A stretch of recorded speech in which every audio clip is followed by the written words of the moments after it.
Olá, caros alunos, boa noite. Vamos dar início à nossa aula de hoje, certo? Na aula anterior, eu deixei para vocês aí essa atividade, né? Como sempre, tem uns que me mandaram, outros que não me mandaram. Alguns tiraram dúvidas, né? Outros não. Mas lembrando a vocês que o que eu falei no início da primeira aula, né? Nossa primeira aula foi comunicado que as aulas que tiverem atividade, vocês terão que estar me encaminhando, de preferência no mesmo dia da aula. Por quê, gente? Se nós estivéssemos em sala de aula, nós teríamos aí 3 horas aulas. Suponhamos que a primeira 1 hora, aula e meia, seria de conteúdo e depois vocês teriam 1 hora, aula e meia para responder a atividade, né? Então, vocês estariam em sala de aula e teriam que me entregar a atividade no mesmo dia, não ficaria para levar para casa e trazer respondida depois.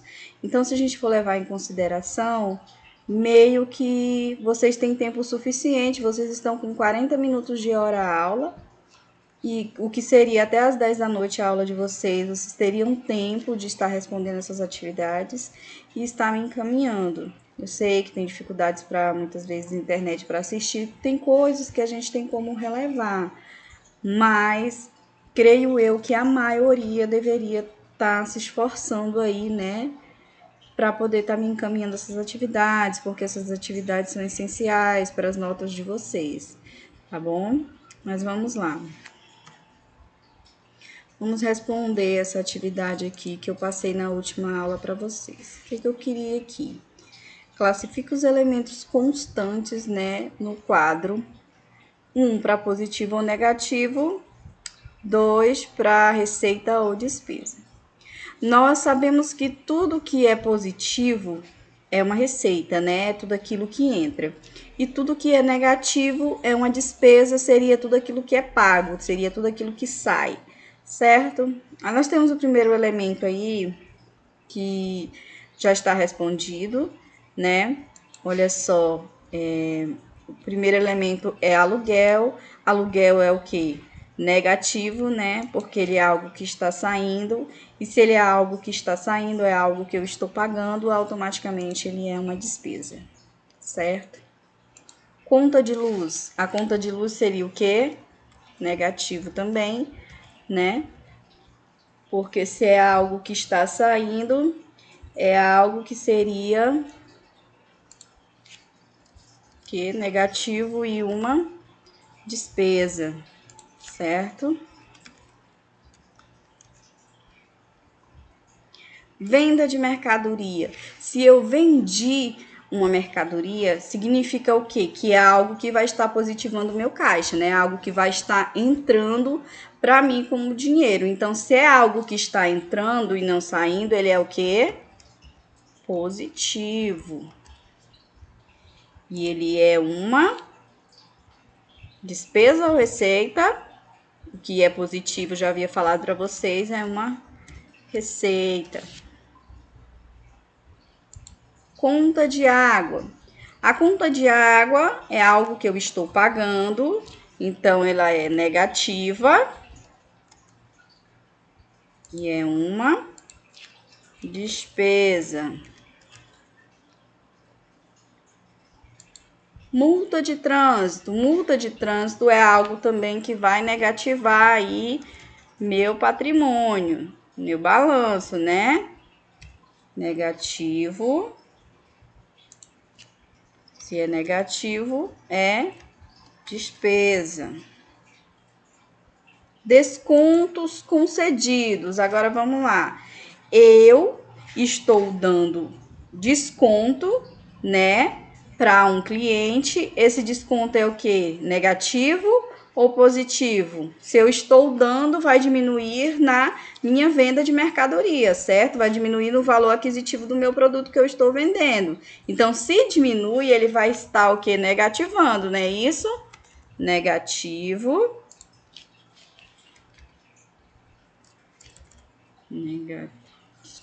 Negativo. E ele é uma despesa. despesa. Agora aí eu tenho descontos obtidos. É uma mercadoria que eu comprei, certo? Então, eu tô tendo desconto nessa mercadoria. Então vai ser algo positivo. Se é positivo, então é receita.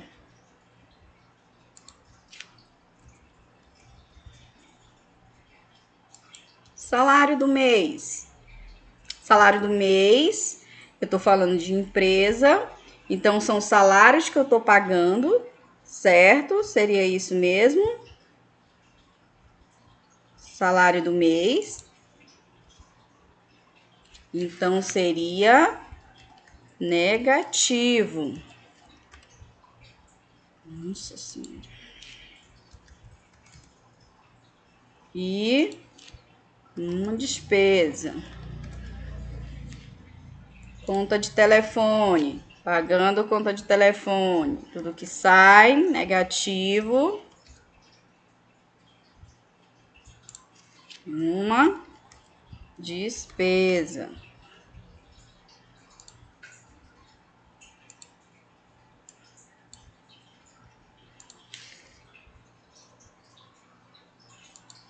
Taxas bancárias. Taxas bancárias. Negativo.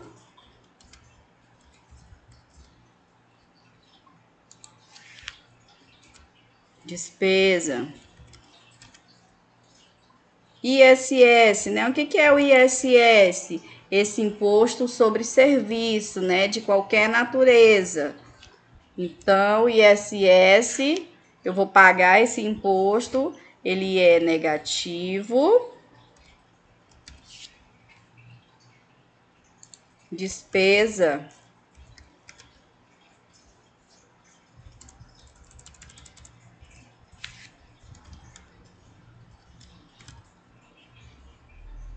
Venda de serviço, olha só, gente. Existem as empresas que vendem serviços e também existem as empresas que vendem mercadoria, né? As empresas prestadoras de serviços, elas vendem o serviço, né? Por exemplo, uma empresa na área da construção civil, né? Ela vende o quê? O serviço dela, ela vai lá, né? Você contrata ela para fazer uma obra para você, o que que ela está prestando? Mão de obra, então ela está vendendo o serviço dela, certo? Se ela está vendendo o serviço dela, quando ela receber, provavelmente vai ser uma entrada, né? Positivo. E vai ser receita ou despesa? Receita, né? Entrando. Venda de bem do ativo. Eu tenho um ativo imobilizado, resolvi vender esse bem, né? Eu tenho um carro, eu tenho um terreno, eu tenho um lote e resolvi vender esse bem. Se eu estou resolvendo vender este bem, o que que vai ser para mim? Uma entrada, certo? E que se torna aí uma receita, positivo. Receita. Honorário do contador. Eu estou pagando, né, os honorários dos serviços prestados do contador. Negativo.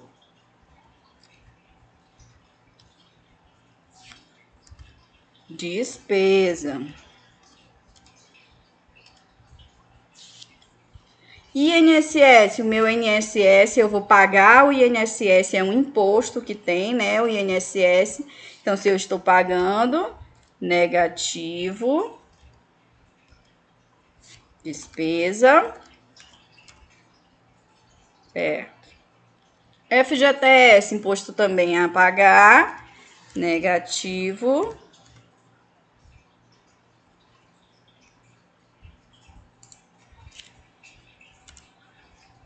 negativo, ele é uma despesa.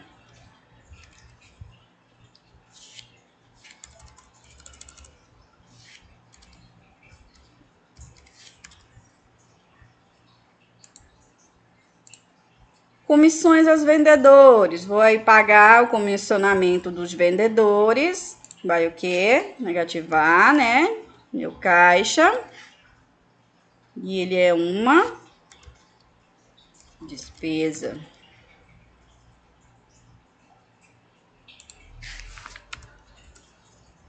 Juros de empréstimos bancários. Eu peguei o empréstimo, agora estou pagando os juros desse empréstimo. O que é? Negativo ou positivo? Negativo, né? Tá saindo. Negativo.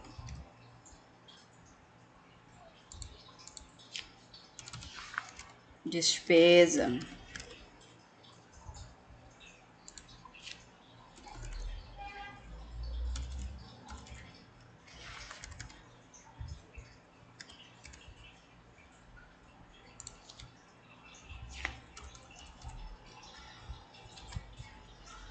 Material de expediente. Comprei material de expediente para o meu escritório. Negativo. Material de limpeza. Negativo.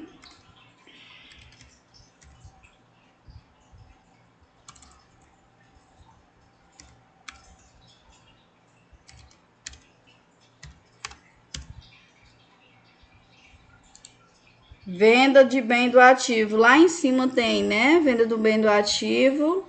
Aqui de novo, positivo.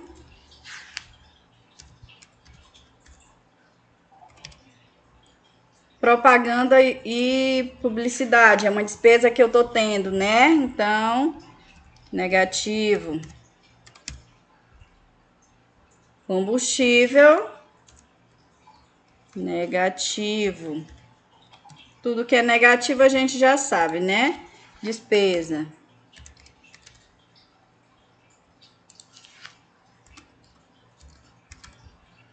Tudo que é positivo, receita.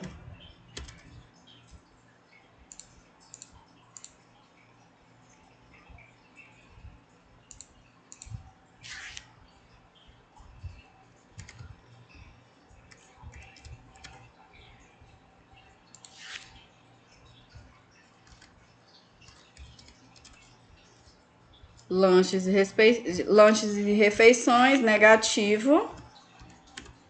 Despesa.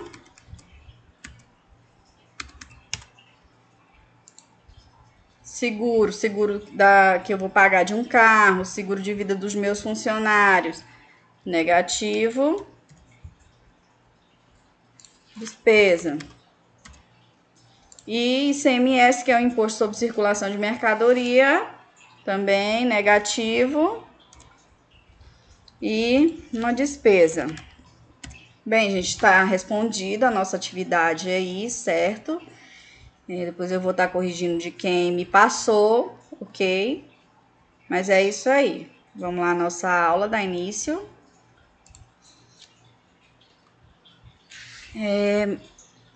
Organização das contas da contabilidade.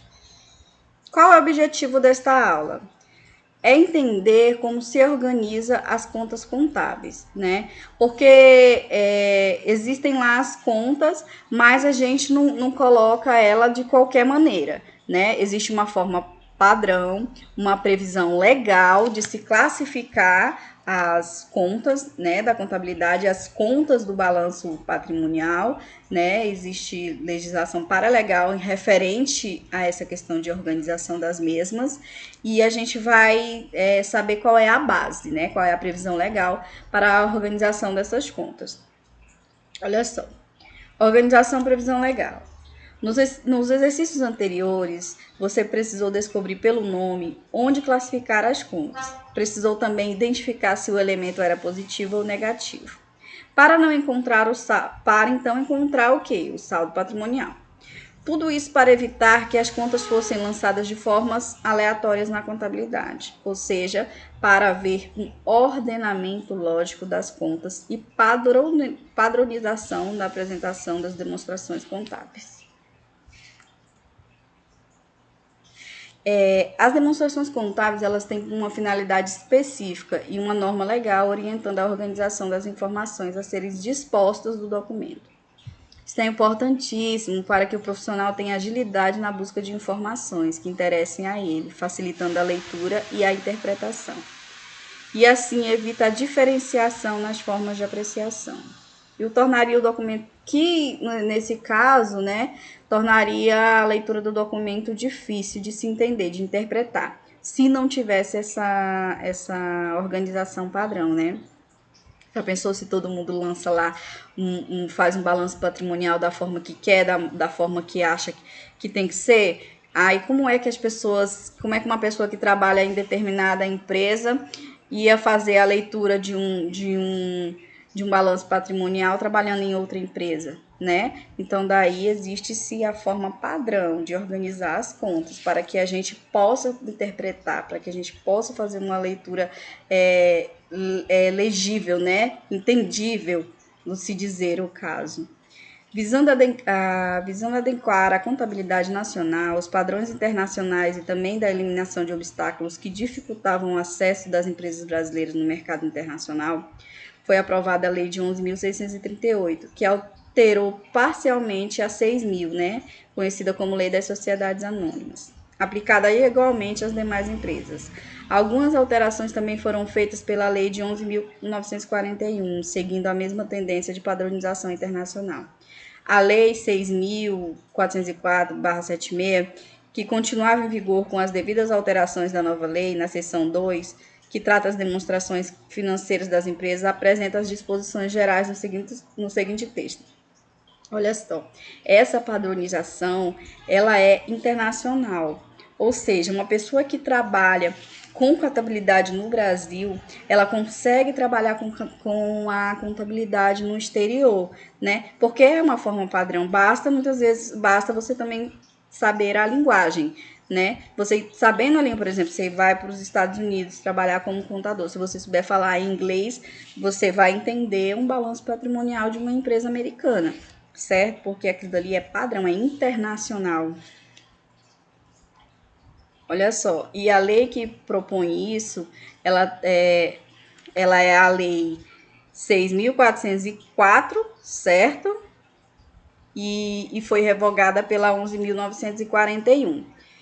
Lá no artigo 176 da lei 6.404, ao final de cada exercício social, ou seja, ao final de cada ano, né? A cada 12 meses, que eu já havia falado para vocês que o exercício social é a cada 12 meses, geralmente se faz a cada 12 meses, pode ser feito em 6 meses, pode, mas o que vale é o de 12 meses, porque fecha o exercício social, fecha o ano social das empresas, né? Para saber se a empresa aí teve lucro ou prejuízo, então é ali aquele montante de 12 meses. Deverá contar, olha só, gente, que deverá imprimir com clareza a situação do patrimônio da companhia e das mutações ocorridas no exercício. Primeiro, no artigo 1º aí, balanço patrimonial, né? Isso é obrigado as empresas ter. Demonstrações de lucros prejuízos acumulados, que é a DLPA, certo? Mas futuramente a gente vai estar vendo. Também vem aí as demonstrações de fluxos de caixa, né? Se a companhia for aberta, demonstração do valor adicionado. O que é uma companhia aberta? É a companhia de capitais de ações abertas. Não tem, por exemplo, o Banco do Brasil, o Banco do Bradesco, o Vale SA, no caso, a Petrobras também é considerada uma companhia de capital aberto, né? Então, as companhias de capital aberto, além dessas ordens aqui, seguidas da legislação, a companhia de capital aberto, ela também tem que apresentar o chamado demonstração do valor adicionado, tá? Que é incluso lá na Lei 11.638. Ok. Dá uma lida aí, gente, porque essa lei é bem extensa, senão nossa aula vai ficar muito comprida. Mas dá uma olhada na apostila de vocês, tem toda a legislação lá, né? Do qual é a obrigação, o que a contabilidade obriga as empresas a demonstrar, né? Aí, e lembrando que é internacional, né? Que a base é internacional. Demonstrações financeiras. Olha só. Balanço patrimonial mostra o balanço da empresa em uma determinada data. Demonstração do resultado do exercício, que é a DRE, que mostra se no exercício a empresa obteve lucro ou prejuízo. Demonstrações dos lucros e prejuízos acumulados, que é a DLPA, tá? Mostra o destino dado ao lucro da empresa no período ou o motivo do aumento do prejuízo. Também ela mostra as mutações e as transformações do patrimônio. Demonstrações do fluxo de caixa, né? Essa demonstração de fluxo de caixa, ela é considerada uma demonstração realmente financeira, né? Porque ela mostra as demonstrações ocorridas no caixa, proveniente das atividades operacionais da empresa, de financiamento e investimento, indica a origem da aplicação dos recursos. Essa demonstração de fluxos de caixa, ela é feita diariamente dentro de uma empresa, né? Ela é nada mais, nada menos que receita menos despesas, certo? Só que mais detalhado. Olha só, o balanço patrimonial é uma demonstração estática, sintética e ordenada do patrimônio da empresa, refletindo a posição financeira da empresa de forma quantitativa e qualitativa em determinado momento. Neste caso, os bens, direitos e obrigações e a participação dos sócios são explícitas e todos que tenham acesso a esse documento. O que são explícitas, né?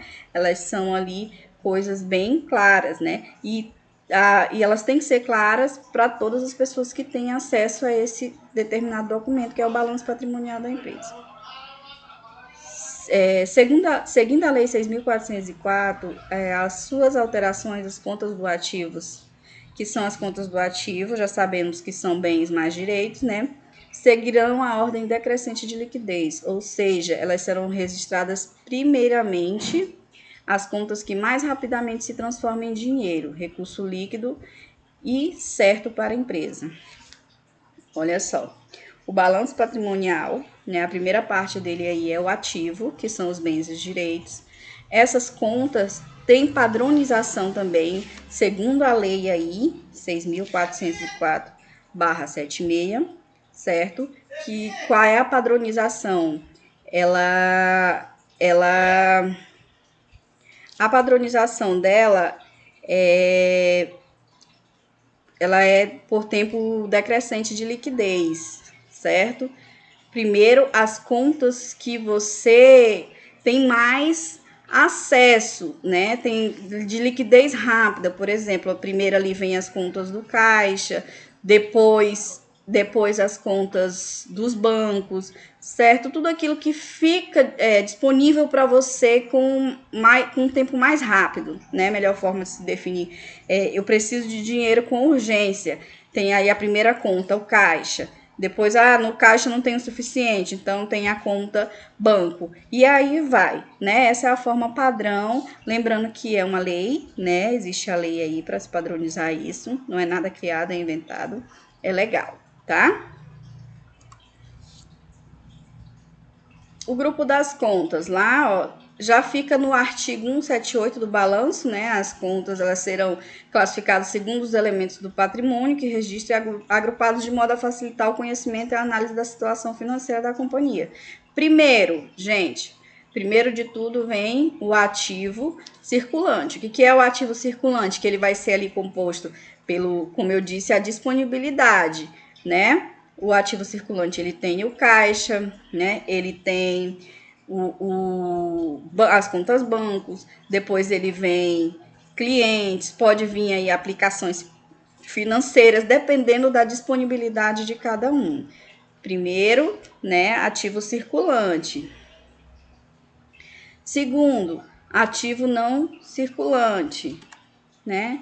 Segundo, ativo não circulante, composto pelo ativo realizável a longo prazo, que pode ser os investimentos, imobilizado e intangível. Já no passivo, que no passivo a gente sabe que são as obrigações, né? As contas serão classificadas do seguinte grupo. Primeiro vem o passivo circulante, que também é das formas mais é o que eu tenho de pagar. O passivo você já sabe que é as obrigações.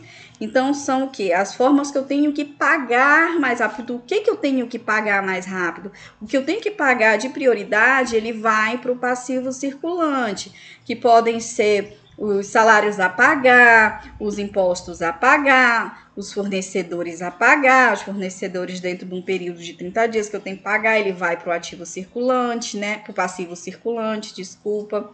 Então, aquilo que é prioridade, a priori, vem as contas do passivo circulante, a priori são as obrigações.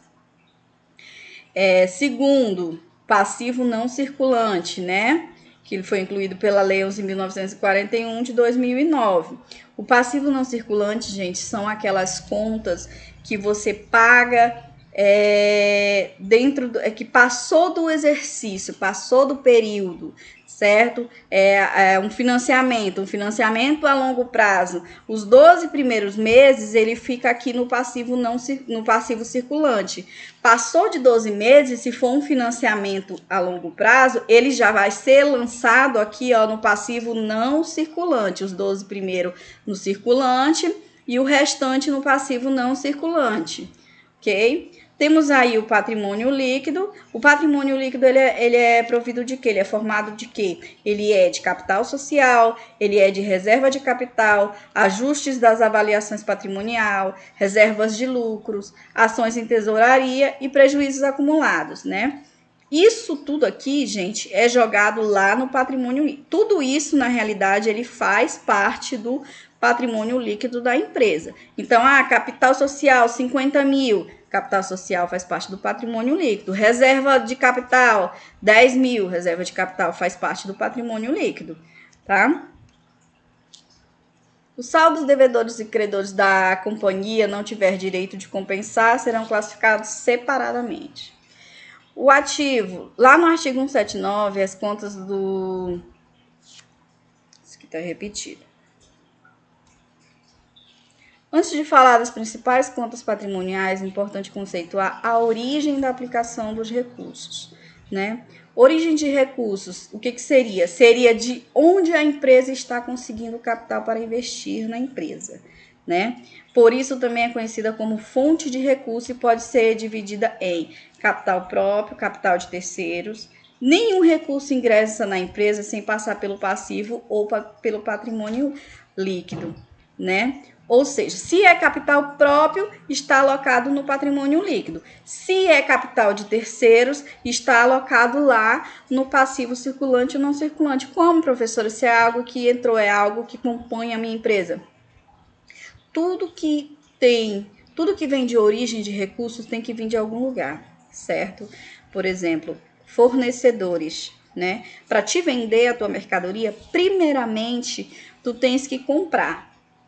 Ok? Se tu compras, tu vai ficar devendo para os teus fornecedores. Então, daí vem uma origem de recurso. Surgiu o teu fornecedor, né? Te deu a origem, tu gerou um débito ali, um saldo devedor. Então, essa mercadoria se originou de algum lugar. Por isso que diz que sempre passa por um passivo. Toda a origem de recursos, ela vem de um passivo, né? Ou do capital ou do patrimônio líquido, que seria investimento, que seria um capital social, né? Que seria uma reserva de lucro, ok? Mas ou vem de um lugar ou vem de outro, as origens de recursos. Que seria aí o capital próprio. O capital próprio dos sócios está representado no balanço patrimonial pelo patrimônio líquido, capital próprio. Vamos supor que seja o capital social da empresa. Quando se abrir uma empresa, abrir com 50 mil. Isso é chamado de capital próprio, né? Que seria o capital do sócio, seria o investimento que os sócios estariam fazendo ali na empresa de início. E o capital de terceiro, gente? O capital de terceiro já fala, né, que são dos outros, que está representado no balanço patrimonial pelas obrigações de curto prazo. Se é curto prazo, né? está lá no passivo circulante. E longo prazo, que é o passivo não circulante. Lembra aí dos 12, um exemplo de um financiamento, os 12 primeiros meses fica dentro do passivo circulante e passou de 12 meses o financiamento a pagar, ele vai para o passivo não circulante, ou seja, capital de terceiros, ele está sempre voltado a algo que vem do passivo, né? É tudo que eu devo pode ser considerado de capital de terceiros. Aplicação de recursos é onde estão sendo investidos os recursos da empresa, né? Ele pode ser dividido em aplicações de curto prazo, que está no ativo circulante, e de longo prazo, que está no ativo não circulante. Então, as aplicações de recursos, elas já são voltadas lá para o ativo. Olha só, temos o quadro aí, ativo circulante, as aplicações de curto prazo, que seria o caixa, né, os bancos, e o não circulante, que seria a longo prazo, ok? Que eu já falei para vocês que pode ser um imobilizado, um investimento, tá bom? Passivo circulante, capital de terceiros, que são as dívidas com terceiros, curto prazo. O não circulante, longo prazo, ok? E o patrimônio líquido, que pode ser o capital próprio, dividido com os sócios.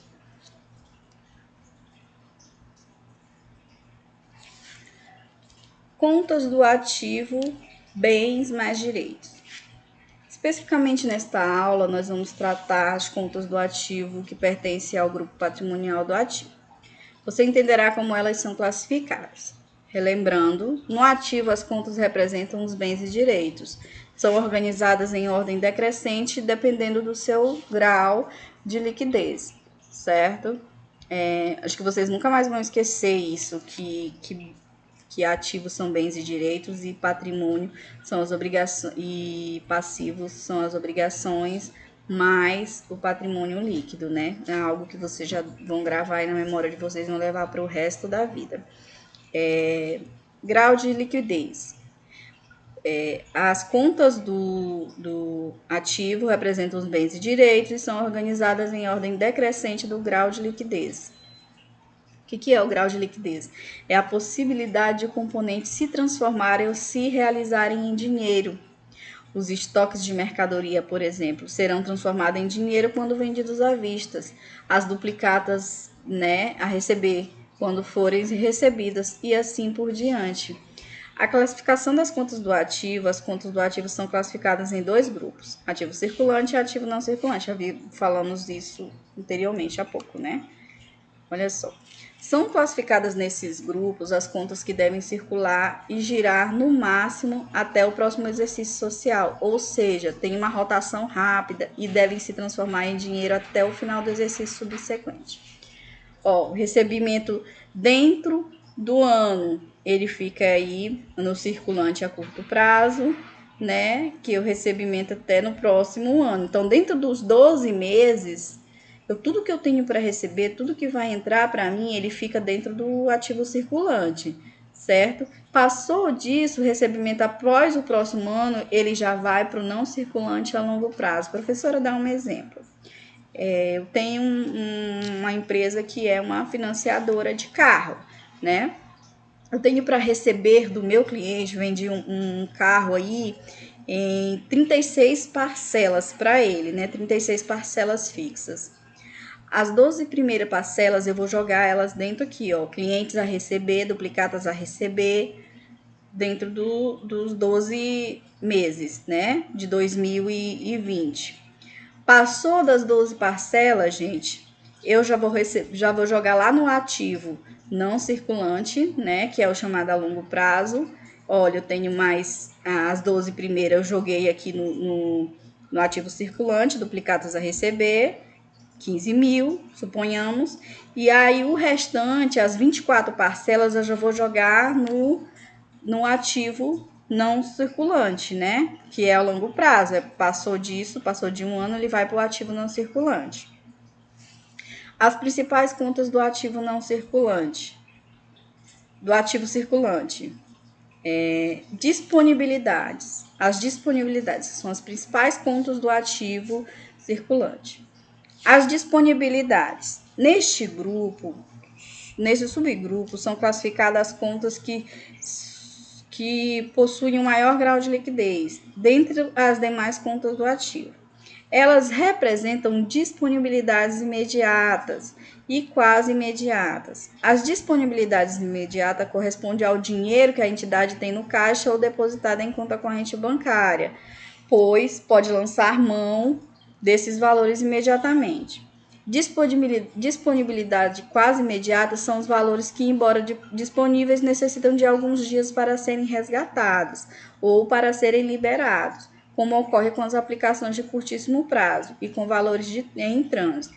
Exemplo: depósitos efetuados a favor da empresa por meio de ordens de pagamento que ainda foram liberados. Exemplos: olha aí, as disponibilidades. Nós temos primeiro, caixa da empresa, né, gente? Está disponível ali para mim, posso pegar a qualquer momento para resolver alguma questão empresarial. Depois vem os bancos, conta movimento. Eu sei o que tem nos meus bancos, está disponível para mim, então eu posso pegar aquele dinheiro que tem no banco a qualquer momento. E as aplicações financeiras de liquidez imediata, que seria o quê?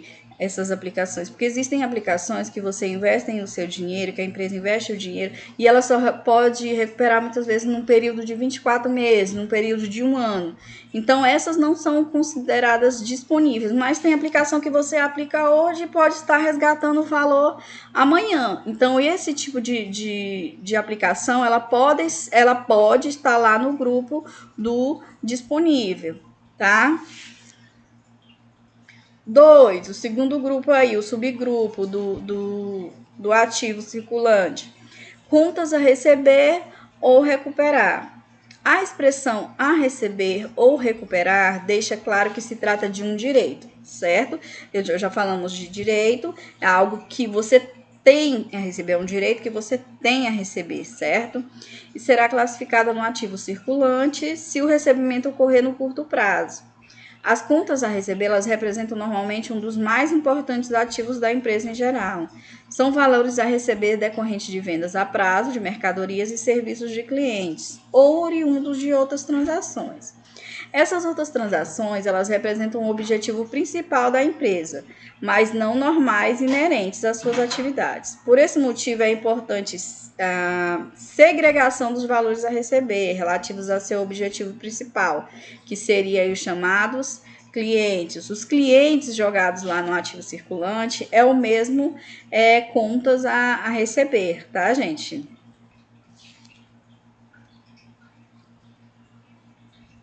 Se for necessário, a empresa ainda ajustará os valores a receber através de contas retificadoras relativa aos créditos incobráveis, atendendo à convenção do conservadorismo. Exemplos: clientes, duplicatas a receber, títulos a receber ou notas promissórias a receber. Aí, o que seria aí? As contas retificadoras desses clientes ou de promissórias a receber seria as duplicatas descontadas ou então provisão de perdas de clientes, ou adiantamento a cliente ou adiantamento a funcionário ou fornecedores. Isso são chamadas, gente, as contas redutoras, porque por isso que ela vem com esse sinalzinho aqui, ó, de menos, tá vendo? Porque primeiro eu tenho clientes, duplicatas a receber ou títulos a receber, certo? E aí, o que são as contas redutoras? Vamos supor que você tem 30 mil de clientes para receber dentro de um período aí de 30 dias, vendas de 30 dias, 30 mil, né? Vendi para me receber com 30 dias, 30 mil reais. De 30 mil, eu recebi 25 mil somente. E 5 mil provavelmente eu vou ficar no prejuízo porque os clientes não me pagaram. O que vai acontecer? Lá dentro mesmo do ativo circulante vai vir abaixo da conta clientes a receber, duplicados a receber, tanto faz, 30 mil. Menos 5 mil de duplicatas descontadas. Ou então provisão de perdas com clientes. O nome da conta ela pode vir assim, tá? Por base, né, no caso assim, 5 mil, aí então você teve o quê? Recebeu 25 e 5 mil está aí no prejuízo, é chamada conta redutora. Vocês vão entender melhor quando vocês verem um balanço patrimonial, né? Aí vocês vão conseguir analisar e lembrar do que a professora falou, olha, isso aqui é uma conta redutora, porque é como se fosse um prejuízo que eu tivesse tomado, né, de 5 mil reais que esses clientes não me pagaram. Então, eu tenho que reduzir, porque eu joguei 30 mil e vou reduzir 5 mil, porque eu só recebi 25, certo? Tem a chamada também os estoques, né? A composição de estoque será uma consequência do tipo das atividades da empresa. A empresa comercial ela terá um estoque composto de mercadoria, enquanto já uma indústria terá o estoque de quê? De matéria-prima da produção. Produtos em elaboração, produtos acabados, material de consumo e embalagem. Por exemplo, uma construtora ela terá o estoque de imóveis em construções ou acabados, além do material da construção. Exemplos de estoque seriam mercadorias para revenda, produtos acabados, produtos em elaboração, subprodutos, matérias-primas, material secundário. Depende muito o estoque, ele depende muito, gente, do que o ramo que você trabalha. Dependendo do ramo que você trabalha, é o estoque que você vai ter, né, na sua empresa. E a conta redutora disso daí, gente, qual seria? Provisão para ajuste e valor de mercado. É igual teve a conta redutora para clientes, duplicatas de clientes, tem a conta redutora também do estoque, ok? Vamos falar aqui de despesas do exercício seguinte. Alguns atores preferem chamar de despesas antecipadas, por se tratar de uma antecipação de pagamento de despesas, cujos serviços, produtos ou benefícios ocorrerão apenas no próximo exercício. Exemplo, prêmios de seguro, aluguel do passivo a vencer, assinaturas e anuidades, antecipação de comissões de prêmios e juros passivos a vencer. Essas despesas do exercício seguinte, elas também são jogadas aí dentro do ativo, tá? Ok, vou dar uma paradinha aqui. Porque a nossa aula já está passando de 40, mais ou menos de 40 minutos, né? E aí fica muito longo, muito pesado o vídeo para vocês. Mas a gente já volta com a próxima aula, tá bom?